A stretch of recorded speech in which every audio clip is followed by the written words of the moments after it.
Anyway, so you had Goob, Rick, Troy, couple stragglers, but they were the main ones. And the guy used to play guitar, Steve, that redheaded young buck. And we always ended up in these situations where we're trying to look out for these young guys who are being preyed upon by other people. But the devil, he starts getting into the devil worship stuff for a while with them. And then we get him out of that. And I remember I came back from the chow hall one day, and you were there praying with him. You were there praying with him. I just heard you talk to him. I wasn't trying to jump in there, but he was just talking about how they tricked him into, going along with him and stuff. Yeah. Yeah. And so this was a few days after that. I don't remember if I was walking with you or someone else, but Steve comes running up and he goes, you gotta help me, They're threatening me. Rick is gonna do this. And he was terrified of Rick, because Rick could have ripped him apart. A lot of people were terrified of Rick, trust me. Yeah. So he's going, they're gonna do this and that to me. And I said, don't worry about it. I'll take care of it and stuff. And that's when, before then. So going back maybe a week or two before then, I slapped the crap out of Goob, right? And I'm not condoning this. No, it wasn't his face. It was on his forehead, right? It's when he told people, because it was in a spot where he was friends with us, and he's coming along with us, and sometimes he'd come to church with us and stuff like that. But he bragged to someone that he was a wolf in sheep's clothing, infiltrating in order to deceive people, right? Yeah. And so at that point, I was just decided I was going to wash my hands of him, right? Like I'm not messing with you. If I can't trust you, yeah. So I went in the bathroom and I got a bar of soap and I lathered up my hands, right? And I was just going to walk out and show him the soap in my hands, saying, "I'm washing my hands of you, man. I'm done with you." But I walked out and he had this stupid, arrogant look on his face, and so I slapped him on his head, right? So I slapped him back and I said, "I'm done with you." And instead of he started focus. He didn't know what that was. He thought it was like holy oil or something like that. And he started flipping out. What was that? He started going, "What was that? What is that? What did you put on me?" Right? And he probably was burning him. I mean, yeah, because thing is psychosomatic. He probably thought the holy oil was burning. I never told him. I just walked away.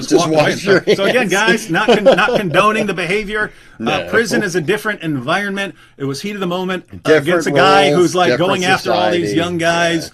And, I ended up slapping him in the head. So, anyway, a little later, that's when Steve comes running up and stuff like that. I say, "All right, don't worry about it." And I go down, and it's Goob, Rick, and Steve sitting in the cafeteria. And I walk by with my tray, and I go, "Goob," I got in his head again. I go, "Goob, I'm going to tell you this one time. You stay away from Steve, or I'm getting my father after you." Right? And anyway, I poked him in the head.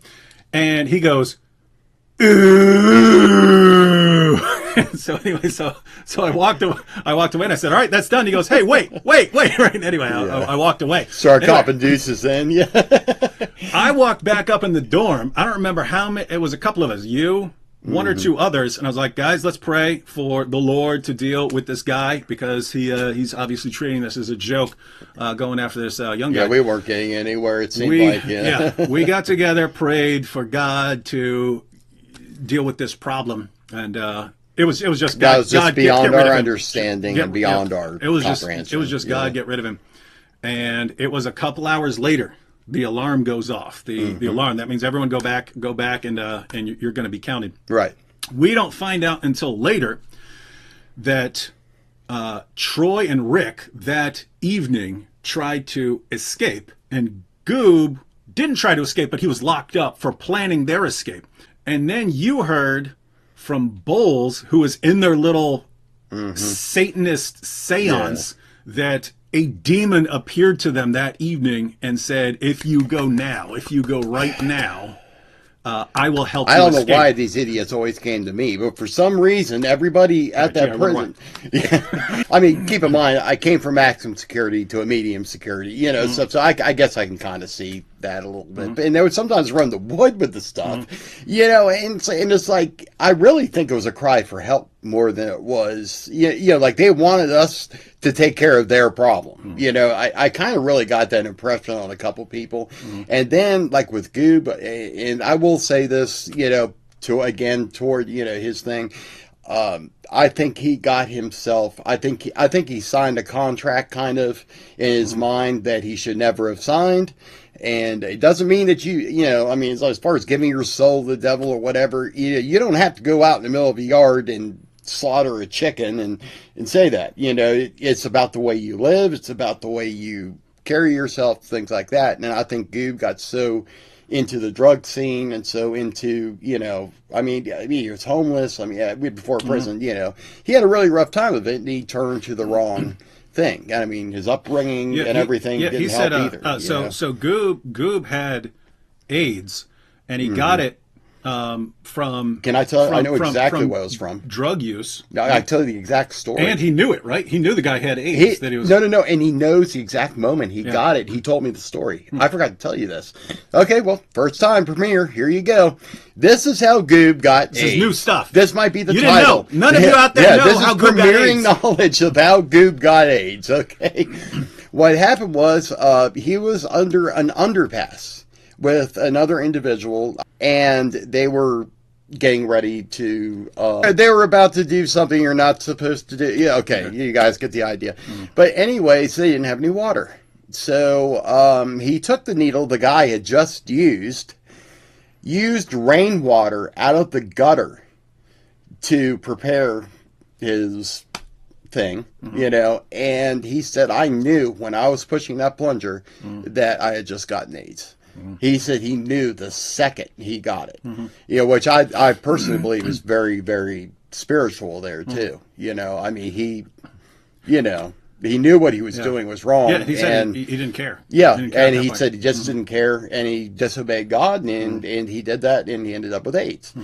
I mean, one thing I do have to say about him, he didn't go around crying about it all the time. Yeah, he was. He was kind of feel bad for me. Yeah, he was kind of. He could be. He would use it at times. Like one time, someone stole a jar of Goob's coffee. Right? He had a jar filled with like Maxwell House coffee or something. It's a good strategy, guys. Someone stole it, and all of a sudden it was count time. Anyone who wanted to yell something out at everyone to make an announcement, you do it right when the door closed after count time, because everyone's sitting there.